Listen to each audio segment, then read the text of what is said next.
Thank you. Thank you, Jason, and thank you to the Hinckley Institute, Governor Herbert, Lieutenant Governor, President. It's good to be with you today. Thank you. All right. Now, I'm not here to announce my candidacy for office, and I'm not going to endorse a candidate today.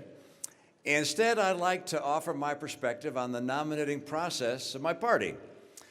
Back in 1964, just days before the presidential election, which incidentally we lost, Ronald Reagan went on national television and challenged America, saying that it was a time for choosing.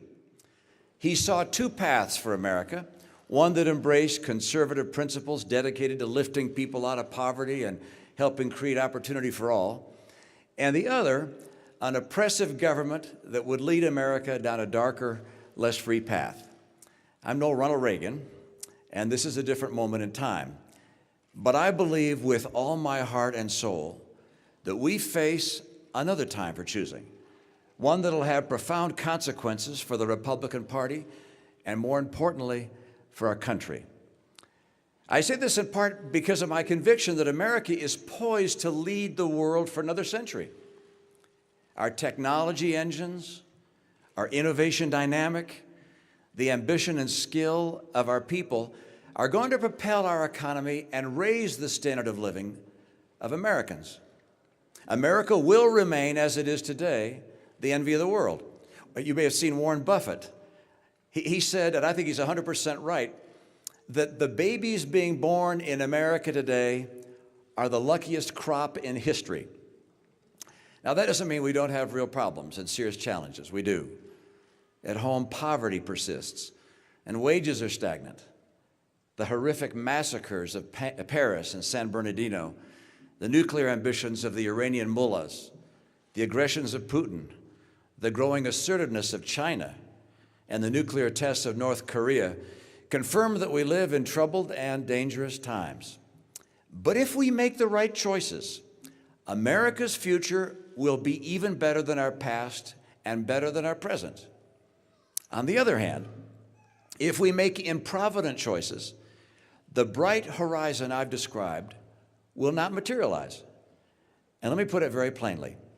If we Republicans choose Donald Trump as our nominee, the prospects for a safe and prosperous future are greatly diminished.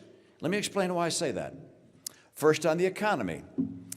If Donald Trump's plans were ever implemented, the country would sink into prolonged recession. A few examples. His proposed 35% tariff-like penalties would instigate a trade war, and that would raise prices for consumers, kill our export jobs, and lead entrepreneurs and businesses of all stripes to flee America. His tax plan, in combination with his refusal to reform entitlements and to honestly address spending, would balloon the deficit and the national debt. So even though Donald Trump has offered very few specific economic plans, what little he has said is enough to know that he would be very bad for American workers and for American families. But you say, wait. Isn't he a huge business success? Doesn't he know what he's talking about? No, he isn't. And no, he doesn't.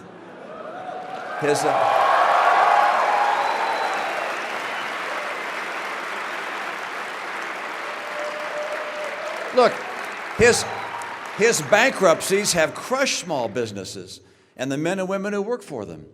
He inherited his business. He didn't create it. And whatever happened to Trump Airlines? How about Trump University? And then there's Trump Magazine, and Trump Vodka, and Trump Steaks, and Trump Mortgage. A business genius he is not. Now, not every policy that Donald Trump has floated is bad, of course. He wants to repeal and replace Obamacare. He wants to bring jobs home from China and Japan. But his prescriptions to do those things are flimsy at best. At the last debate, all he could remember about his health care plan was to remove insurance boundaries between states. Successfully bringing jobs home requires serious policy and reforms that make America the place businesses want to come, want to plant, and want to grow. You can't punish business into doing what you want.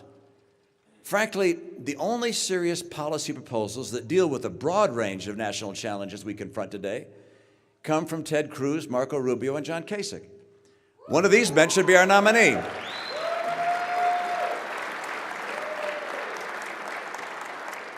Now, I know that some people want this race to be over. They look at history and say a trend like Mr. Trump's isn't going to be stopped. Perhaps. But the rules of political history have pretty much all been shredded during this campaign. If the other candidates can find some common ground, I believe we can nominate a person who can win the general election and who will represent the values and policies of conservatism. Given the current delegate selection process, that means that I'd vote for Marco Rubio in Florida, and for John Kasich in Ohio, and for Ted Cruz, or whichever one of the other two contenders has the best chance of beating Mr. Trump in a given state.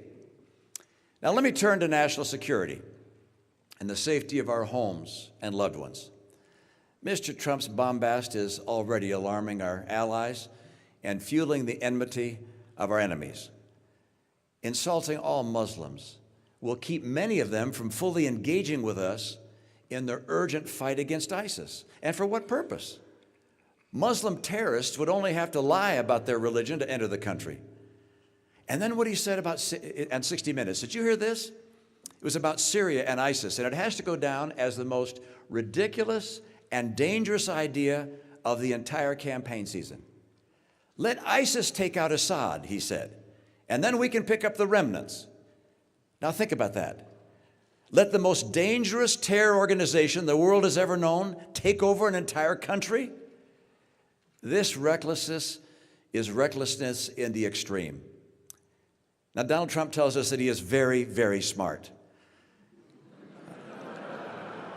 I'm afraid that when it comes to foreign policy, he is very, very not smart.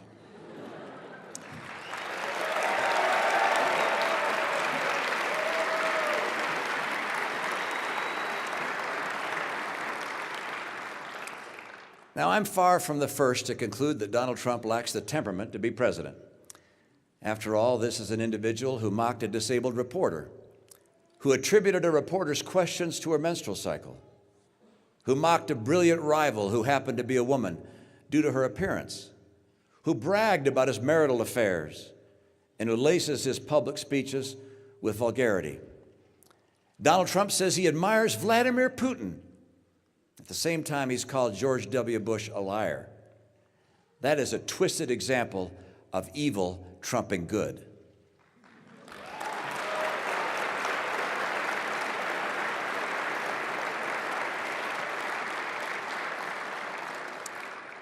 There's a dark irony in his boasts of his sexual exploits during the Vietnam War, while at the same time, John McCain, whom he has mocked, was imprisoned and tortured. Dishonesty is Donald Trump's hallmark.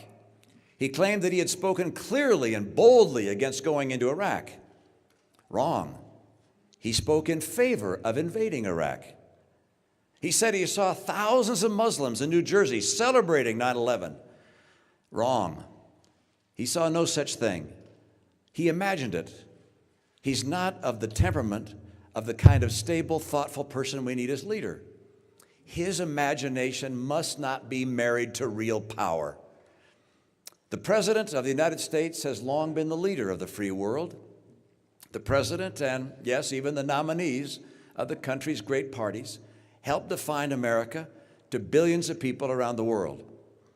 All of them bear the responsibility of being an example for our children and our grandchildren. Think of Donald Trump's personal qualities: the bullying, the greed, the showing off, the misogyny, the absurd third-grade theatrics. You know, we've long referred to him as the Donald. He's the only person in the entire country to whom we have added an article before his name, and it wasn't because he had attributes we admired. Now imagine your children and your grandchildren acting the way he does. Would you welcome that? Haven't we seen before what happens when people in prominent positions fail the basic responsibility of honorable conduct? We have. And it always injures our families and our country. Watch, by the way, how he responds to my speech today.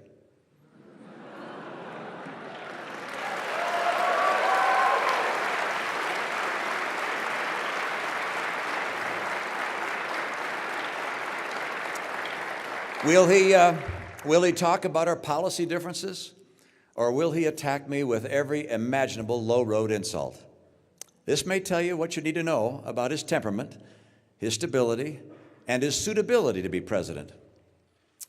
Now, Mr. Trump relishes any poll that reflects what he thinks of himself. But polls are also saying that he will lose to Hillary Clinton. Think about that. On Hillary Clinton's watch, the State Department, when she was guiding it and part of the Obama administration, that State Department watched as America's interests were diminished at every corner of the world. She compromised our national secrets. She dissembled to the families of the slain. And she jettisoned her most profound beliefs to gain presidential power.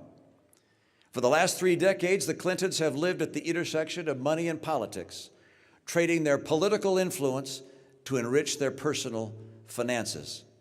They embody the term crony capitalism. It disgusts the American people and causes them to lose faith in our political process. A person so untrustworthy and dishonest as Hillary Clinton must not become president.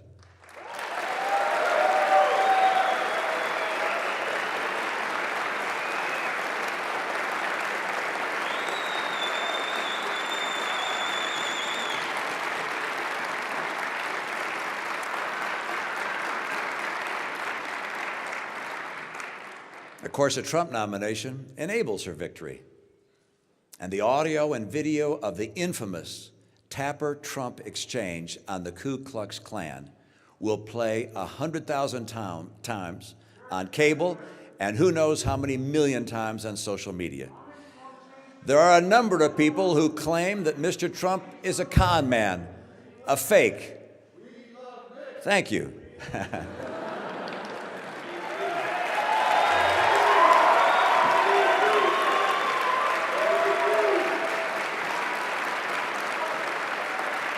Let me say that again. There's plenty of evidence that Mr. Trump is a con man, a fake. Mr. Trump has changed his positions not just over the years, but over the course of the campaign. And on the Ku Klux Klan daily for 3 days in a row. We will only really know if he's a real deal or a phony if he releases his tax returns and the tape of his interview with the New York Times. I predict that there are more bombshells in his tax returns. I predict that he doesn't give much, if anything, to the disabled and to our veterans. I predict that he told the New York Times that his immigration talk is just that, talk. And I predict that despite his promise to do so, first made over a year ago, that he will never, ever release his tax returns. Never. Not the returns under audit, not even the returns that are no longer being audited. He has too much to hide. Nor will he authorize the release of the tapes that he made with the New York Times. If I'm right, you'll have all the proof you need to know that Donald Trump is indeed a phony. Attacking me, as he surely will, won't prove him any less of a phony. It's entirely in his hands to prove me wrong. All he has to do is release his back taxes like he promised he would, and let us hear what he said behind closed doors to the New York Times. You know, Ronald Reagan used to quote a Scottish philosopher who predicted that democracies and civilizations wouldn't last much longer than a couple hundred years.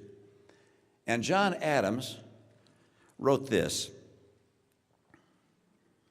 "Remember, democracy never lasts long. It soon wastes, exhausts, and murders itself. There never was a democracy yet that did not commit suicide." That's John Adams. I believe that America has proven these dire predictions wrong for 2 reasons. First, we've been blessed with great presidents with giants among us. Men of character, integrity, and selflessness have led our nation from the very beginning.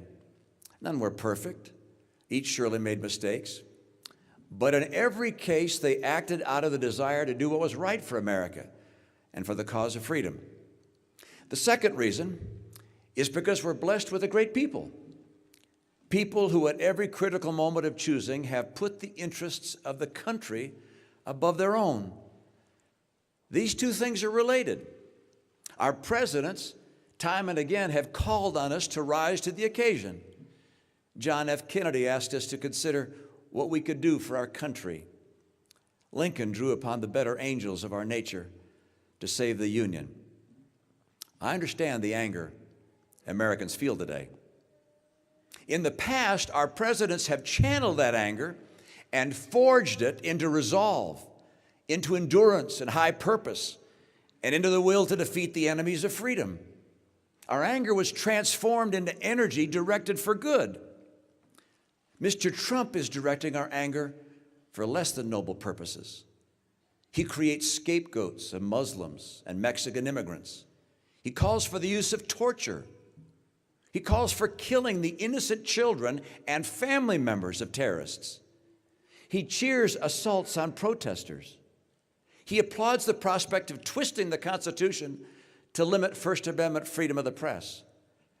This is the very brand of anger that has led other nations into the abyss. Here's what I know. Donald Trump is a phony, a fraud. His promises are as worthless as a degree from Trump University.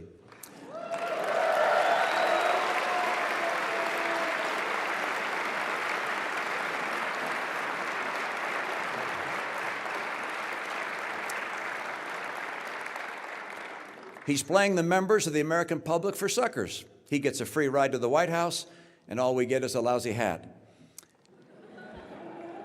His domestic policies would lead to recession. His foreign policies would make America and the world less safe.